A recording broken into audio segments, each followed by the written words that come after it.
맞나요? 네, MBC 스포츠 전 사장이시기도 하셨고, 우리 곽성문 전 의원님을 소개해드리겠습니다.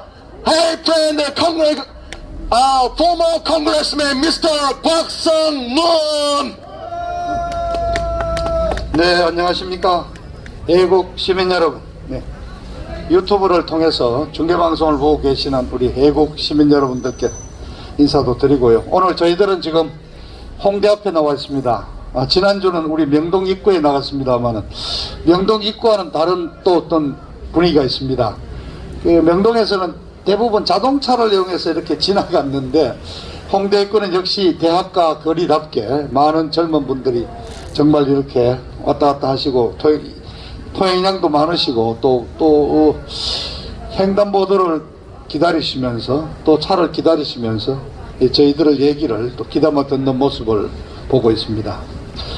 저희들은 오이 박사라고 오직 이자는 이승만 대통령을 지칭합니다. 그리고 박정희 대통령과 박근혜 대통령을 사랑하는 모임입니다.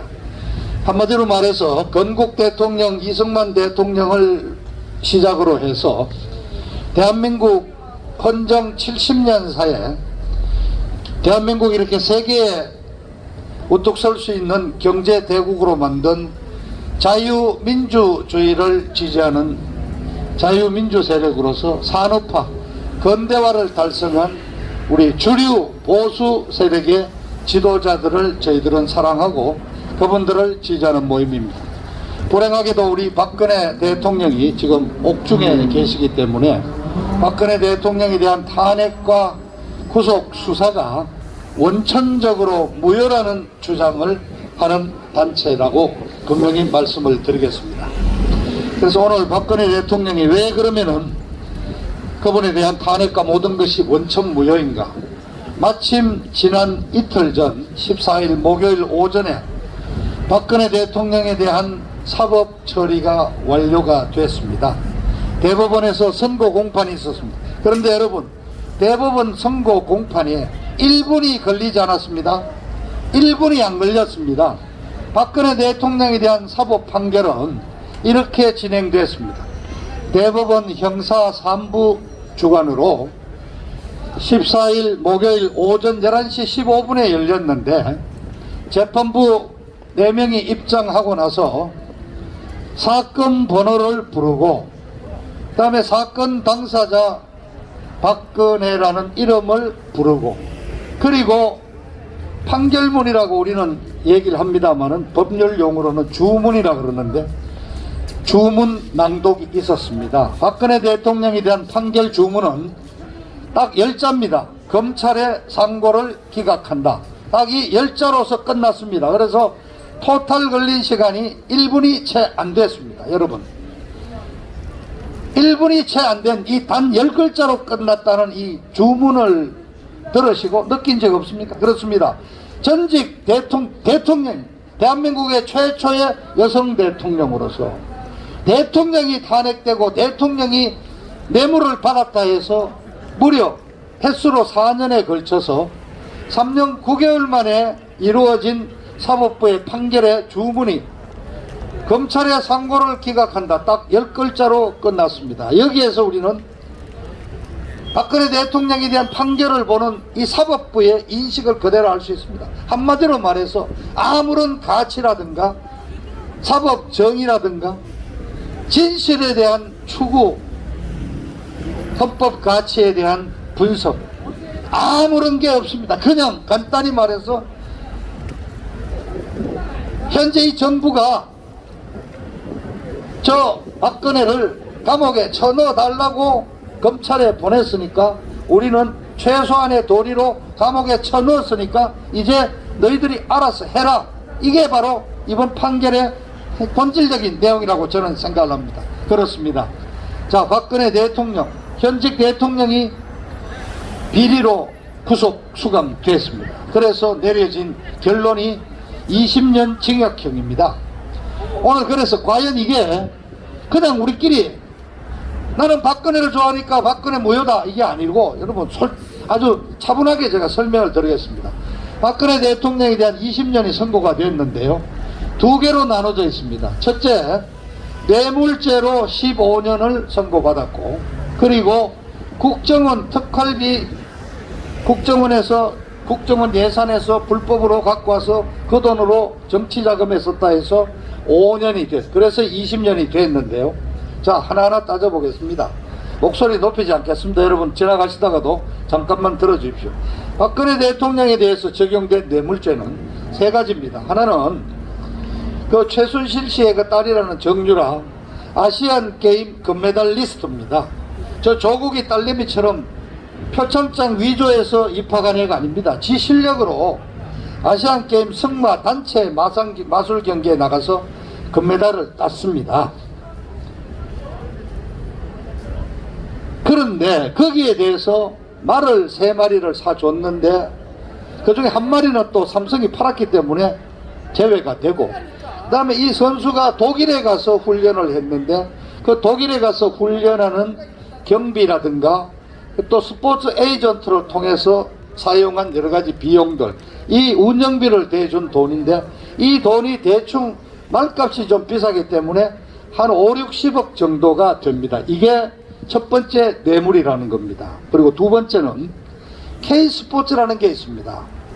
미르재단과 박근혜 대통령이 직접 주도했던 미르재단이 아닌 K스포츠 재단을 누군가가 만든다고 했는데, 그래서 롯데그룹으로부터 돈을 70억을 받았습니다. 그런데 자기들이 생각해도 이렇게 돈을 받았다가는 문제가 될 것 같아서 즉각 돌려주었습니다. 그리고 SK그룹에 대해서 또 다른 명목으로 90억을 요구를 했는데 SK그룹에서 이게 과연 청와대 박근혜 대통령의 뜻인지를 여러 가지로 검토해 본 끝에 아니다, 이거는 중간에 있는 놈들이 장난을 치는 것 같다.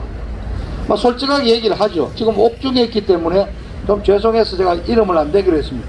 그 당시 경제수석으로 있던 안종범이가 사실은 미르재단을 만드는 걸 보고 어떤 모 인사와 결탁을 해가지고 지가 독자적으로 추진한 것이 K스포츠 재단입니다.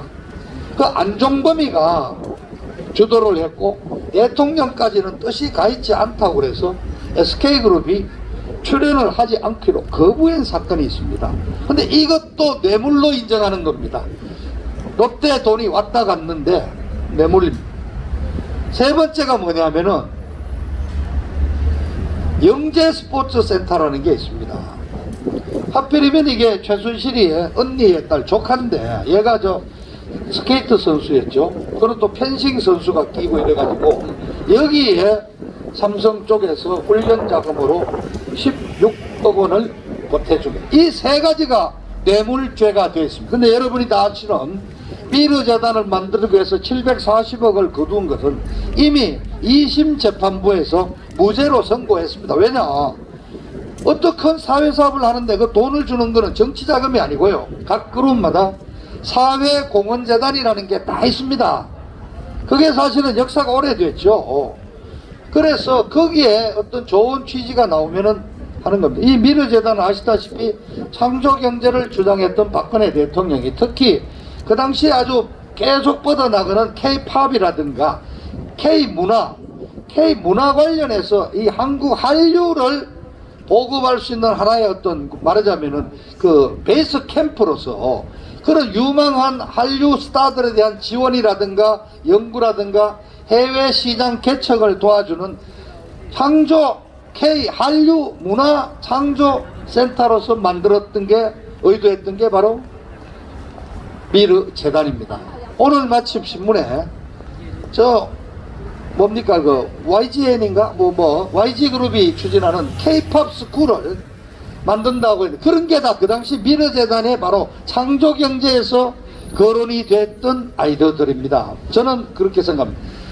지금 방탄소년단의 성공 같은 것이 다 바로 박근혜 정부 당시의 창조경제와 미르재단의 그 원리의 그 어떤 그 배경 속에서 지금 한류가 이루어졌다고 생각합니다. 근데 이거는 합당한 어떤 기업들의 사회공헌재단에서 출연한 출연금으로 또 단 한 푼도 새 나간 적이 없고 절차를 거쳤다 해서 이미 고등법원에서 여러분 이미 무죄로 판결이 났습니다. 이게 뇌물에 해당이 되지 않습니다. 근데 지금 제가 말씀드렸듯이 아니 승마 선수에 대한 지원도 이렇습니다. 삼성전자의 사장 중에 한 명인 수원전자 쪽의 사장 박머식이라는 분이 승마협회 회장이 됩니다. 2015년에.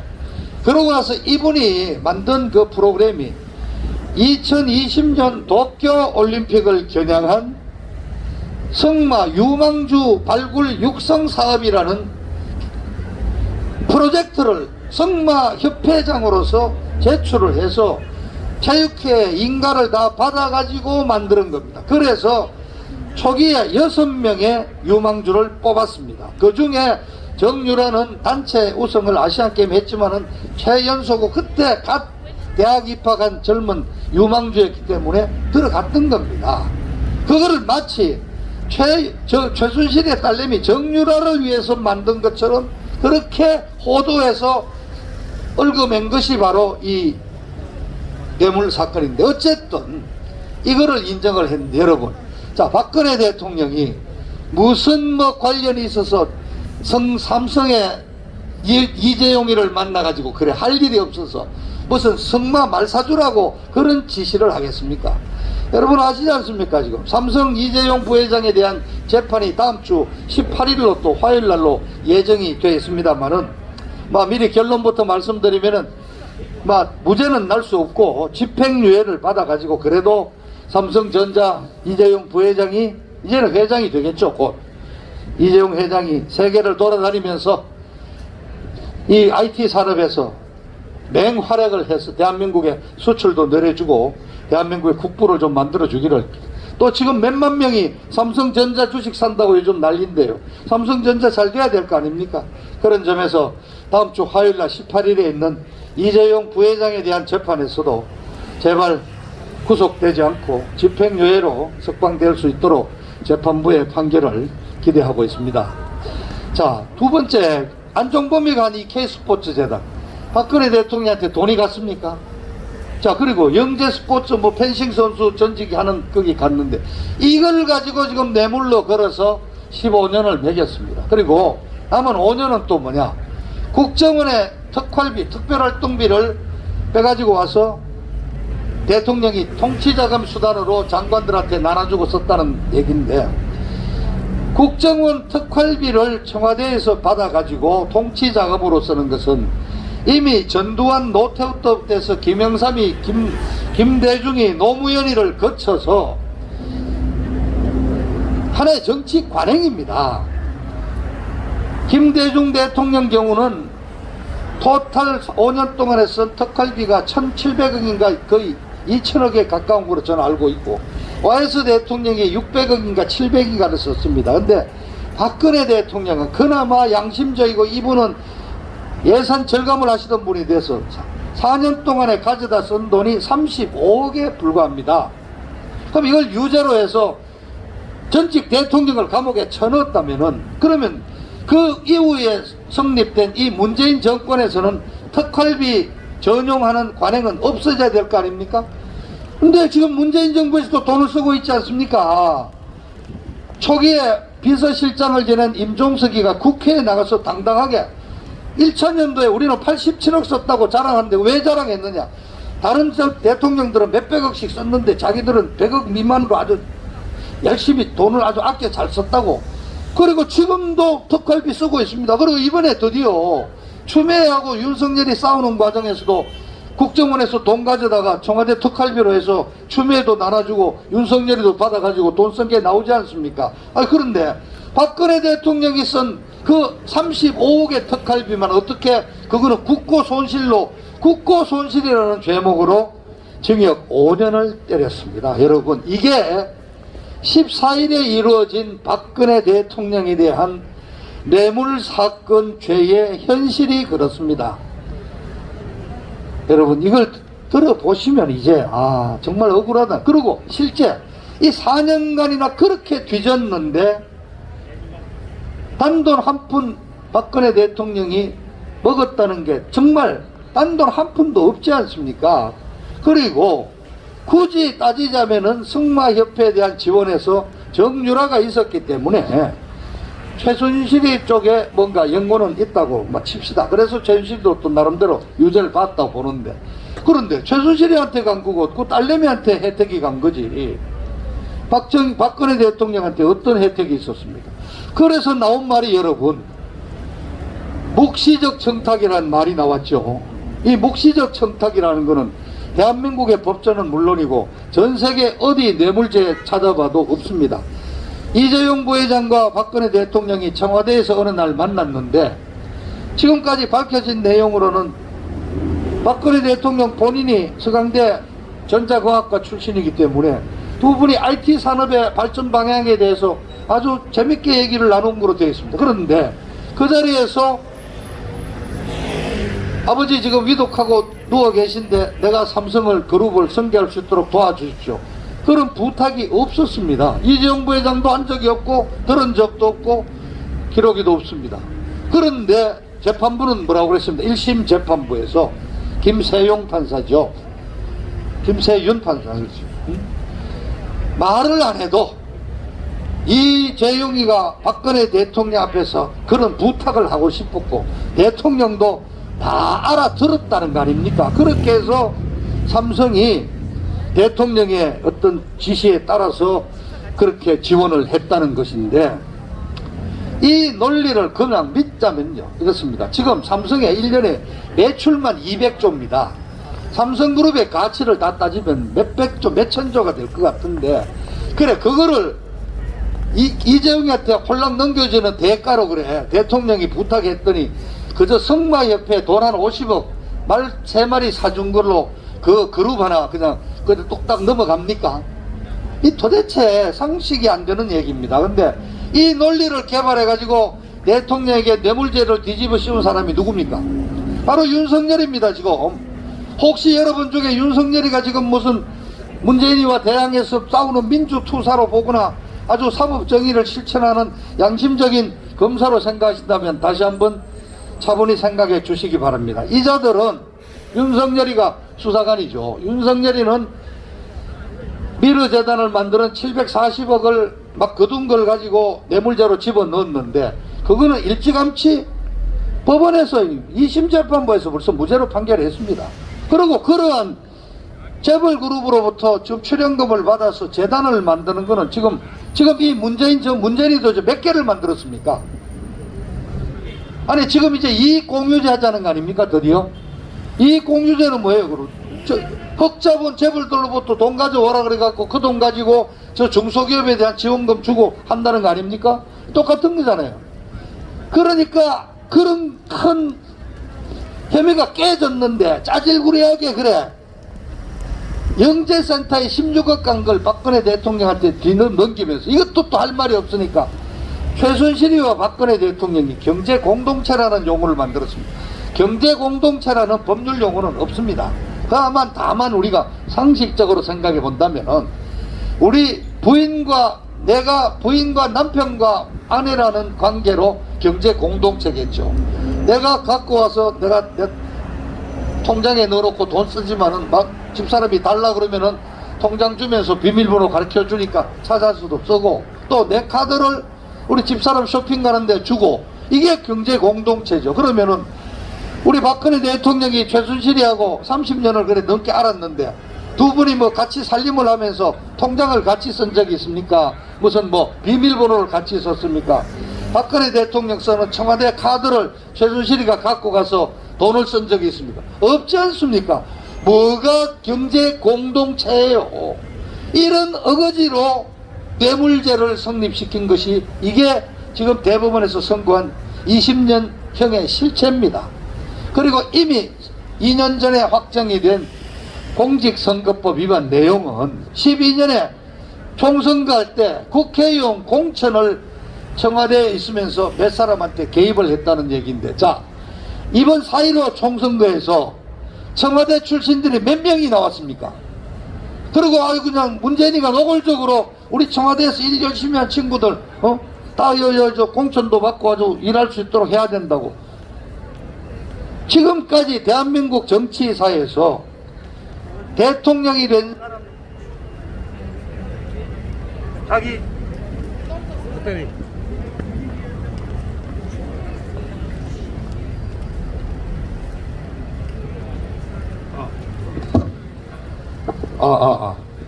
네, 지금까지 대한민국의 70년 헌정사에서 대통령이 되면은 그 집권 여당이 되고 또 야당이 되든 간에 공천에 개입하는 관여하는 것은 아니 상례화가 되어 있습니다. 그래서 정당에서는 대통령이 되면은 명예직으로서 총재라고 부릅니다. 그런데 이게 이회창 총재를 끝으로 이제 넘어갔지만은 YS나 DJ나 선생님으로 불리면서 대통령이 되고 나서도 공천에 다 개입했습니다.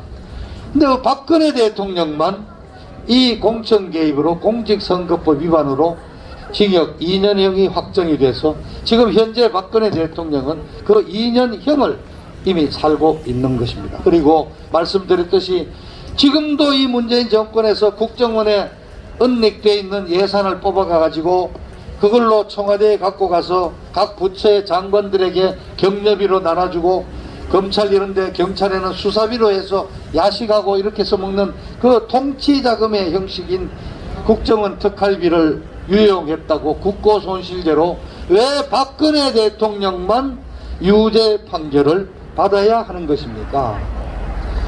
우리 여기 홍대 주변에 있는 우리 대학생 여러분들, 제가 좀 길게 설명을 했습니다. 이게 박근혜 대통령에 대한 판결의 실체입니다. 그런데 여러분, 아까 말씀드렸듯이 단 1분에 끝났습니다. 이 판결을 보면은 우리 대법원 판사님들은 박근혜 대통령이 역사적인 판결이 지니는 의미에 대해서 더 이상 고뇌하는 모습이 없습니다. 그저 쉽게 말해서 정권을 잡은 척에서 저 대통령을 감옥에 오래오래 처박아 둘 수 있도록 도와달라 그러니까 그냥 대충 걸어가지고 던져서 그냥 20년형을 때려가지고 대통령을 감옥에 쳐넣어버린 거예요. 자, 이제 공은 어디로 넘어왔느냐? 이제 그 정치권으로 넘어왔습니다. 본래 이 재판이 작년 12월 31일 날 열리기로 돼 있었습니다. 대법원 경우도 이거 오래 끌고 싶지 않으니까 해가기 전에 넘기려고 했는데 연말에 꼭 해야 되느냐 이런 얘기가 있어서 아마 2주 뒤에 목요일 날 재판이 이제 잡혔는데, 이런 내용을 알고 더불어민주당의 당대표로 있는 이낙연이가 이제 박근혜 대통령에 대한 형이 확정이 돼서 사면 요건이 갖추어지니까 뭐 치고 좀 나가면서 요즘 이낙연이의 지지율도 좀 떨어지고 있고, 또 특히 문재인이도 지금 뭐 지지율 숫자는 여러분 그 관심 갖지 마십시오. 그 숫자는 얼마든지 그 뭐 만들 수 있는 것이 자관 중요한 것은 트렌드인데, 그 문재인이를 열심히 지켜주는 리얼미터, 언리얼미터가 한 여론조사에서 문재인 정권 4년 만에 최저로 떨어져 있는 것이 지금 현실이라는 것만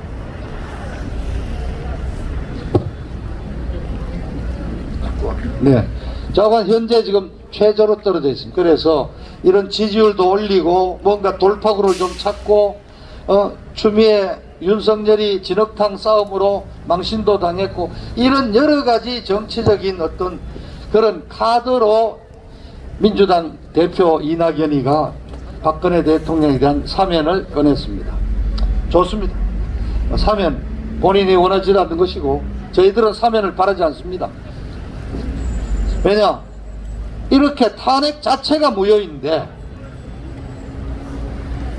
이렇게 잘못된 판결에 의한 형을 가지고 마치 문재인이가 무슨 은혜를 베푸듯이 내리는 사면은 저희들은 바라지 않습니다. 그러나 박근혜 대통령은 석방이 빨리 돼야 하는 것입니다.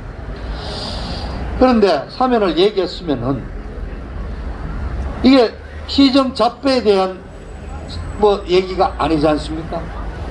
대한민국 대통령이 2명이 해당된 얘기고 국가의 어떤 품격이 이게 걸린 문제고 어떤 국민 통합, 그렇습니다. 뭐 좌든 우든 국가 지도자로서 국민의 통합이라든가 국가의 발전을, 사회 발전을 우리가 신경 써야 되는데, 그런데 대깨문들이 들고 일어나서 안 된다 고함 지르니까 1월 4일 날 최고회의를 열었는데 그 자리에서 당사자의 반성이 없기 때문에 사면은 불가능하다, 이런 식의 결론을 내리고 그냥 없던 것으로 허지부지 됐습니다.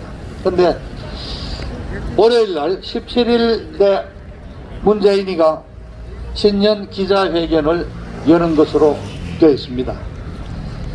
지금 코로나 사태에서 비대면으로 진행한다고 그래서 춘추관 기자회견장에는 20명의 기자만 앉고 나머지 100명의 기자는 온라인으로 연결해서 질문을 받고 한다는데 그 자리에서 사면에 대한 질문이 있게 되고 아마 얘기가 나올 수 있겠죠. 어떤 얘기를 하든 우리 오이 박사 박근혜 대통령을 지지하는 우리 모임으로서 우리 입장을 밝힙니다. 우리는 사면을 해주든 말든 그거는 문재인이 지 맘대로고 가짜 대통령이 아니라 엿장수 맘대로 하는 것. 그러나 우리는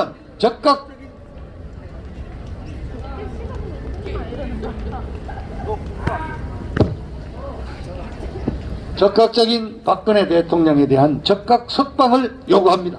여러 가지 이유가 있습니다. 첫째, 70고령이 됐습니다.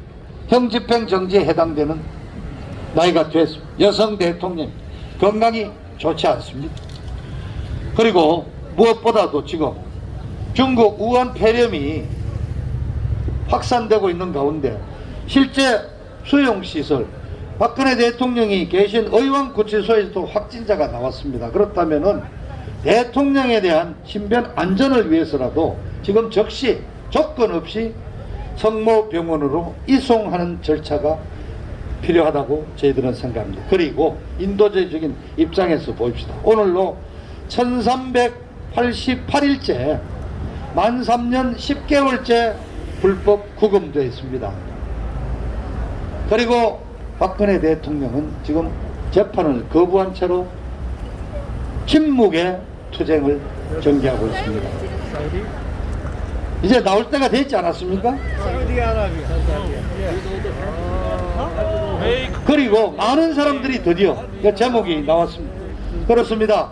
11월 말에 서울대학교 재학생과 졸업생들이 공동으로 운영하는 이른바 선두라이프 그 운영방에서 박근혜 대통령 지금 문재인 4년을 하는 걸 보고 나니까 박근혜 대통령 당신이 옳았습니다. 그래서 대통령님 죄송합니다라는 제목으로 무려 13건의 내용에 걸쳐서 박근혜 대통령이 억울하다는 얘기를 했습니다. 그렇습니다. 지금 대부분의 국민들, 대깨문을 제외하고 그래도 양심적인 우리 국민들은 대다수는 박근혜 대통령 이제 좀 억울하다, 구체적인 거 몰라도 이제 살 만큼 살았다, 고생만 할 만큼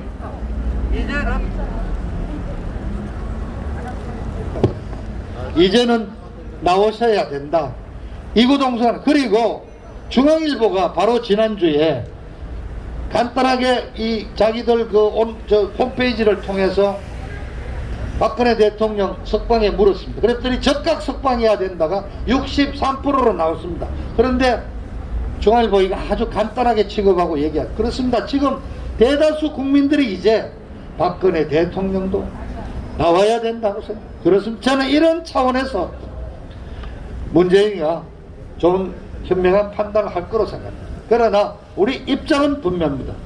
자, 박근혜 대통령님은 우리 대한민국 헌법에 여러분 이것도 아셔야 합니다. 1심 재판, 2심 재판, 3심 재판, 우리 3심을 거치게 되어 있는데 6개월 안에 끝내도록 되어 있습니다. 그래서 1심에 6개월, 2심에 6개월 해서 1년 6개월 안에 끝내도록 되어 있는데 박근혜 대통령이 2017년 4월 중순에 구속 기소돼서 재판이 시작이 됐는데요. 여러분 아시죠? 일주일에 4번 재판을 했습니다. 월화하고 수요일 하루 쉬고 목금했습니다. 그런데 재판 기록, 재판에 너무 수사 기록만 26만 페이지로 1톤짜리 포터 트럭에 가득 찼습니다. 그거를 읽어볼 시간도 없고 재판에서 과연 어떤 내용이 다뤄지는지를 따라갈 수 없을 정도의 스피드로 일주일에 4번을 그 연약한 여성 대통령을 앉혀놓고 살인적인 재판을 했습니다. 그런데도 6개월 안에 재판을 진행을 못했습니다. 그렇다면 응당 불구속 상태로 석방해 준 상태에서 법원이 건 석방을 해야 됩니다. 그런데 검찰에서 별건 수사를 해서 추가 영장을 신청했고 1심 재판부가 추가 영장 재연장에 승인을 해줬습니다. 그게 바로 17년 10월 16일입니다. 그날 재판에서 박근혜 대통령은 분명히 말했습니다. 그대로 제가 인용 너도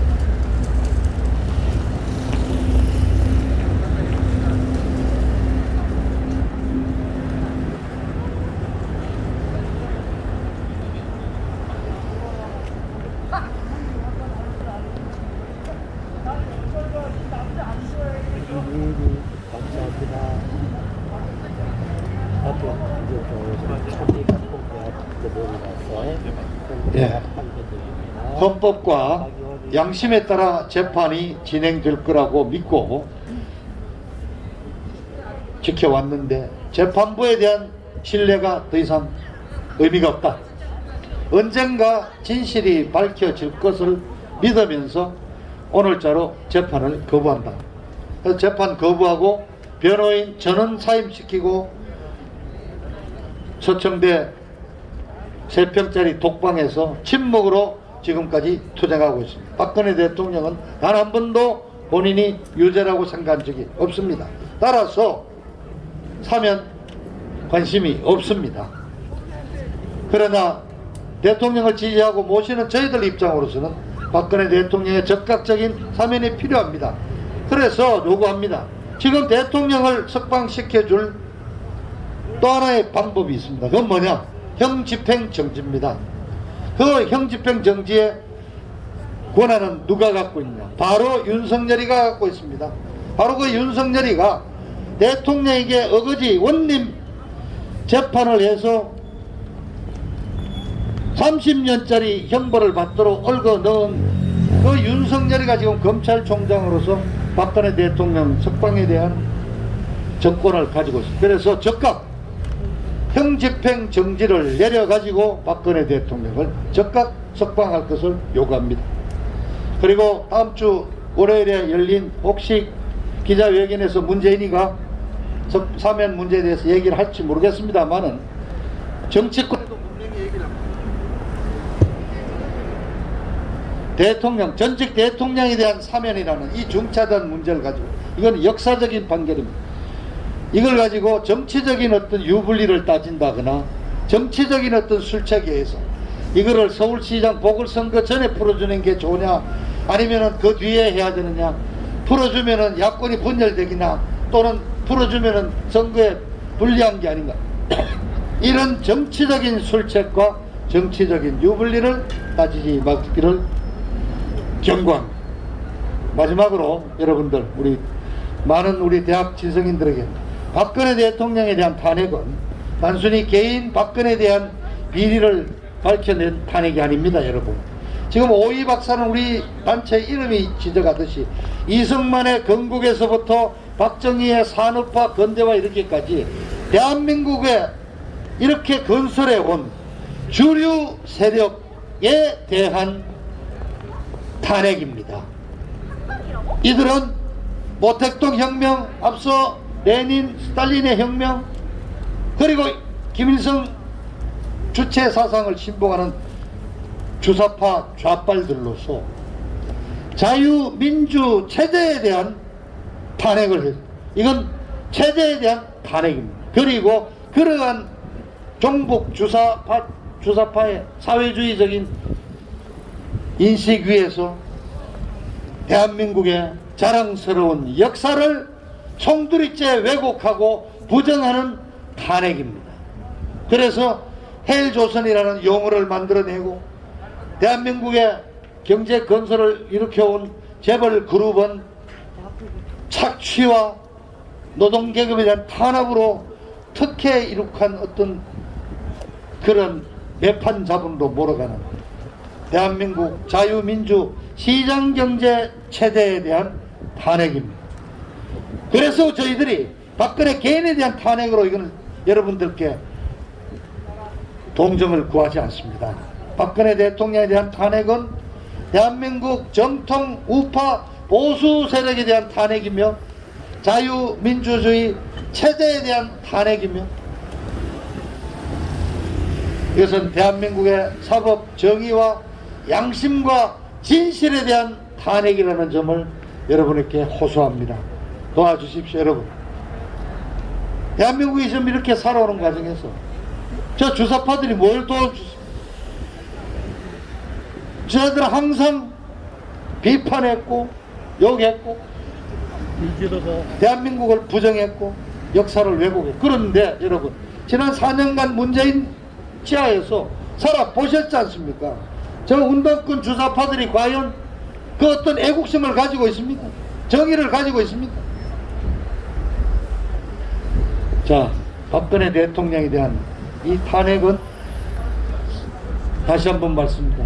대한민국 자유민주 체제한 탄핵이라는 말씀을 드리면서 박근혜 대통령 이 판결에 대한 이 설명에 대해서 여러분들 관심을 가져주시기를 부탁을 드리겠습니다. 장시간 경청해 주셔서 감사합니다. 여러분 감사합니다.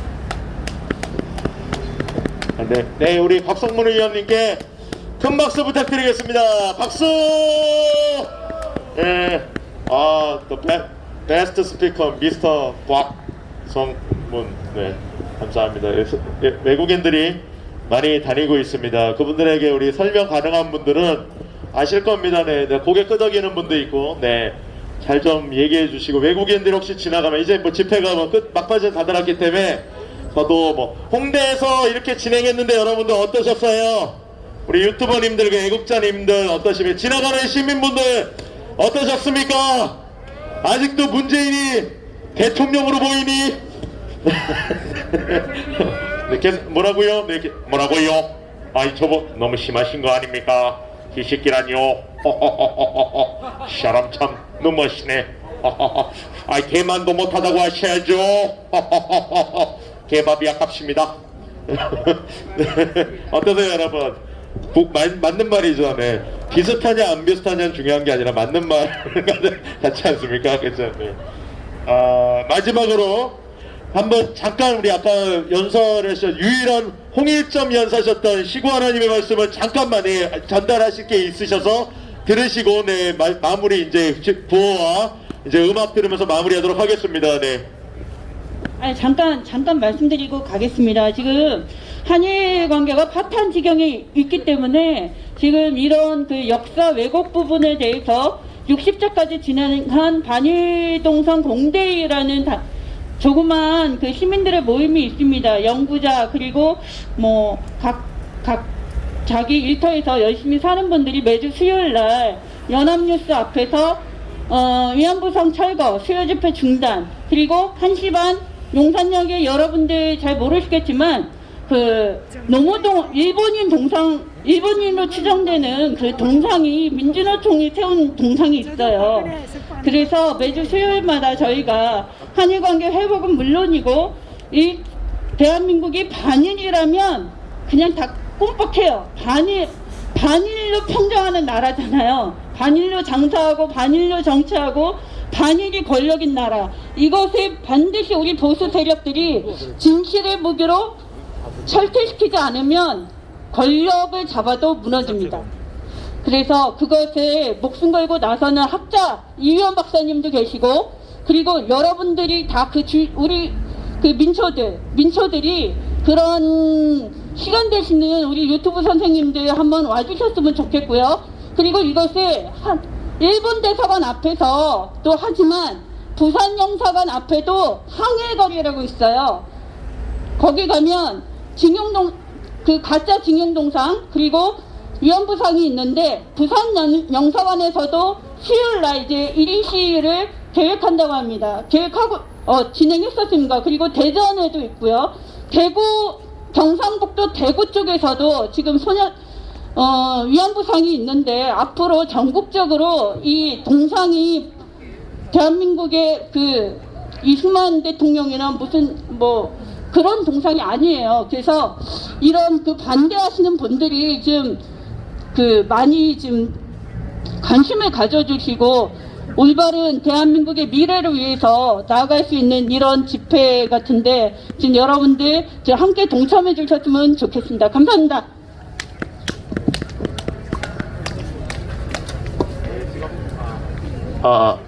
예, 하고 계신 그 여러 가지들이 있으신데 저 관심 가져주시고, 저도 이제 징용 문제도 한번 관심 갖고 있는데 징용 문제에 징용공이 없습니다. 네, 징용이란 말은 있었지만 거의 뭐 자발적, 지금 우리로 따지면은 수많은, 예전에 저 또래에도 많았거든요. 이 미국에 그렇게 불법 체류자가 많았습니다. 한국의 이 20대가 어학연수나 가면 그렇게 미국에 좋아서 눌러 앉았다고 하더라고요.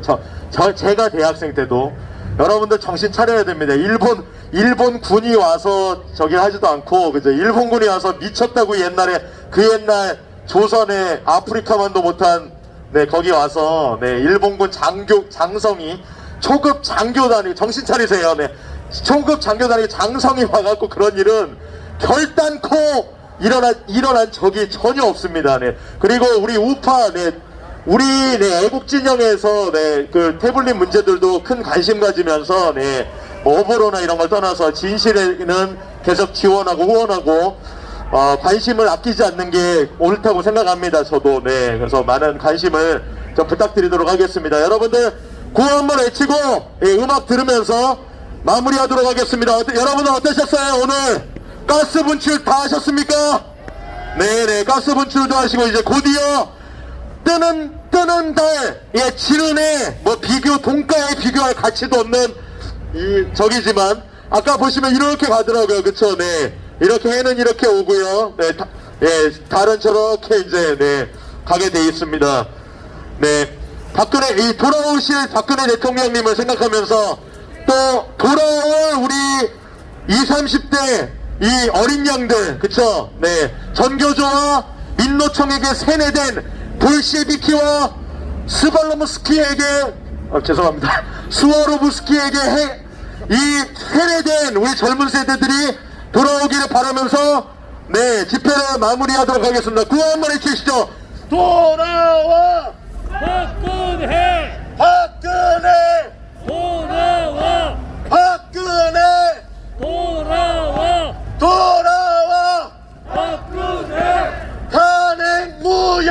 탄핵 무효! 즉각 복귀! 즉각 복귀! 즉각 복귀! 즉각 복귀! 사면 뻥이다! 사면방이다! 즉각 복귀! 즉각 복귀! 탄핵 무효! 탄핵 무효! 박근혜 돌아와! 박근혜 돌아와! 돌아와 박근혜! 돌아와 박근혜! 네, 감사합니다. 여러분 모두를 응원하면서 또 우리 서로를 응원하면서 네, 노래를 들으면서 마무리하도록 하겠습니다. 노래 제목은 봄, 여름, 가을, 겨울의 브라보 마이 라이프. 네, 유튜브 방송하시는 분들 계속 해주시고 네, 이 음악 들으면서 마무리하도록 하겠습니다. 음악이 흐를 겁니다. 우리 오은방송님, 오은 대표, 네, 오은방송 그리고 국계본-TV 네, 100년대계 네, 모두 감사드립니다. 이 0415TV 예, 페팔 네, 그리고 여러분 네, 식사가 있으니까 저한테 오시면은 네, 알려드릴게요. 예, 백성 따로